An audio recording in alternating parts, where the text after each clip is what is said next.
Imagine if your mother abandoned you at birth and refused to publicly acknowledge you for the rest of your life.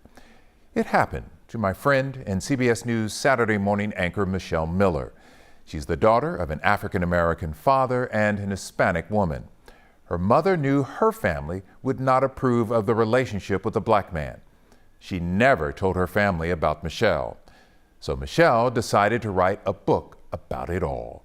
It's called Belonging, a daughter's search for identity through loss and love. Here's our conversation. Page 175 in the book, your father's in the hospital battling cancer. He tells you, I want you to find your mother. Everything for you changed after that. Explain. I think because he had never once spoken about her in any great detail. It was always, your mother and I fell in love, we had you, and then she had to go away. And that was pretty much the extent of it. And it was the first time where he called in to question her existence beyond my birth and gave me permission to go find her. You know, a lot of children who are left behind, there's a sense of betrayal they have when it comes to those birth parents with the people who stayed behind and cared for them or who came into their lives. And I think that I was no different. My father gave me permission to go and to seek out the answers I guess I'd always had. And then the journey began. At age 24, you heard your mother's voice for the very first time. You called and said, I'm paraphrasing, my name is Michelle Miller. Do you know who I am? Profound sentence, right? Profound. And on the other end of the line? She said, of course I know who you are. Her voice shaking. And I think before she even had a chance to say anything else, I wanted to assure her that I don't have, any, I don't want to hurt you. I don't want to harm you. I don't want to interrupt your life. But my father is ill and he asked me to reach out to you. And he thought it was important for me to find the answers to a number of questions. Shortly after you did meet with your mother, I wonder what you thought sitting across from your mother in a restaurant, staring at this woman, not about what you were going to say, but what you were thinking. I was in a surreal space, Len. I was excited. I felt extremely privileged in some circumstance. Privileged because I knew that a lot of people in my circumstance would not have an opportunity like that. The stories never, or the stories rarely, or the stories sometimes don't have a happy ending. They don't even get a connect. The parent has died. The parent doesn't want to meet with them. But here I was sitting across from her, and she did give me time, and she was answering my questions. And I think I was a little giddy. I never had any bitterness about her leaving me. For some reason, after her explanation, I understood it. And the explanation was? And the explanation was I had a choice. I could be the daughter to the family that I had grown up with and had known, or I could be the mother to a child and the unknown of where would I be with this man? Where would I be with this child? Because her parents and her siblings said, on learning that she was even dating a black man, they didn't know that she was pregnant. It's him or us. And that's her description of her family dynamic. And I thought about that. Wow, what would I have done? And what an incredible choice. Your mother admitted in that meeting in the restaurant, she wasn't strong enough to defy her family. Those were her words. Mm-hmm. Did you feel more betrayed, disappointed? I think I felt, wow. I felt so happy to have had the strong women in my life that I did. And I thought, before she even said it, because she said something that was pretty damning of herself, and that was, if I had raised you, you would not be the strong woman that you are. Your grandmother did an incredible job. And, you know, it's kind of like that Maya Angelou saying, you know, when someone tells you who they are, believe them. Believe them. And I believed her. There's so much here. You didn't have your birth mother in your life, but you did have mothers. I did. You had your grandmother, Big Mama. I had Margaret Tripp, who cared for me for the first 6 months of my life, who was a friend of the family, first friend of the family. Talk about that village in Birmingham, Alabama. I had Big Mama, who, after learning about my existence in the aftermath of Dr. King's assassination, scooped me up and brought me back to Los Angeles. And then there were all of these other incredible people who came in and out of my life. Zernona Clayton, who was a friend of my father's, Dodie Evans, Alma Rose George, Vandella Pilot. These were women who I looked up to, women who stepped in to care for me. In particular, Vandella Pilot, who disrupted her life to move in when my grandmother got sick and raised me from the point of 8th grade on through high school to college. And so without that stability through those crucial years, I don't know where I would be right now. And I have to acknowledge that, because who does that? Who does that? Not your child. No connection outside of you feeling a friendship with one person and an instant sense of need for this child who is in need.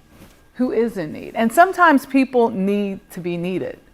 And maybe I was that for her. But recognizing all of those things is what I want people to acknowledge, and to acknowledge when it matters, because it matters when these people are living alive and can feel appreciated.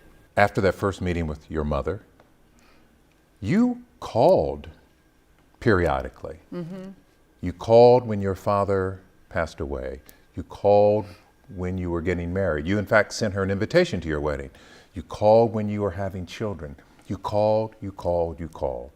Was there this hope that one day we're going to have a relationship? I think in the present, it was hoping in that present just to be in touch. And yes, that perhaps the acknowledgement would come. 2010, you had a conversation with your mother. You find out that her husband has died. Her parents are gone. Everybody that would have been totally against her having a relationship with you was gone. You then with the exception of her siblings. Oh, her siblings. Her siblings are still alive. Oh my gosh. Or were. But you learn about this, and still you said, "Can you acknowledge me now?" Those were your words. Her response, I cringed when I read the book, because she just refused. That must have been devastating. I was angry. I was angry, but more angry. Interestingly enough, more angry some 8 years before, when in a conversation I had with her about moving to New York City, she expressed, "Oh, I had just left New York to visit my granddaughter, her step-granddaughter." And she told me all about her. And not once during that conversation did she ask about my son, who had been born some months before. Ouch. And I was furious. just furious of her lack of compassion, insight, sensitivity, self-awareness. Like, what was that? And you can fast forward. There's a straight line to the conversation in 2010, because her reaction was, I can't do that. I said, why not? She said, because everyone would think I'm a liar. And it just came out, Len. You said? But you are. She was hurt by that. She was. She called me cruel. And I suppose I was.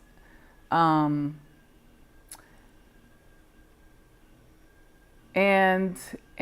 I give her grace, because when my daughter and my son wanted to meet her, she did meet with them. I saw that in and 2016. My husband. No, it was 2014. 2014. 2012, 2013. Don't hold me to these dates, Len, I won't. because you met in we San met, Francisco. yeah, in San Francisco, yeah. And I also changed some of the locations and the names, because Gotcha. I didn't want to expose her. And that was the one true, hard line for me. I did not want to go back on my promise. And so stop. When you were writing this book, did you tell your mother, I'm going to do this? I told her, actually, in 2008, I was going to write a book. And did you tell her then, I'm not going to out you? Yes. I'm not going to say who you are? Yes. The secret is safe? Yes. Even though I will explain that I've talked to you? Yeah. Wow. And she said? Okay. I think when people say, when someone says, I'm going to write a book, most people are like, oh yeah, pie in the sky. And it was just something I said based on a conversation I had with my colleague, Anthony Mason, who I had confided in, and who just told me, Michelle, that's a book. Who, on top of my husband saying, yeah, Michelle, that's a book. Do you know if your mother has read the book? I don't. When is the last time you talked to your mother? Some 7 years ago. 7 years. Are you still holding on to the idea that maybe one day? Not holding on, but always hoping? Hopeful. When you became a mother, at some point did you reflect on what it is to be a mother, and that your mother had abandoned you? I always think about that, because motherhood is not easy. She didn't even get to the hard stuff before she left. But I do believe that my openness to my children being raised through a village, being okay with everything else going on in my life, this crazy career, the commute, the travel, that I made certain that the village was an entity that was in force, plentiful, and accessible. And if there's anything that my upbringing has gifted me, it's the faith in the village. Do you forgive your mother? Yes. Have you let go of the anger, disappointment? The funny thing is that the odd thing about going through this process is that it is a constant evolution of emotional change. You look at it from so many different angles. With every question, there's a new way that you look at your life and in that relationship. And so I'd have to say I have ebbed and flowed on and pendulum swung from anger to resolve to that sense of resolution, to that moment of just kind of letting go and letting go, hopeful, optimistic, but yet letting go if nothing happens. And then also the realistic, expectation that nothing will happen, because the book is so, there's something so final about getting my peace.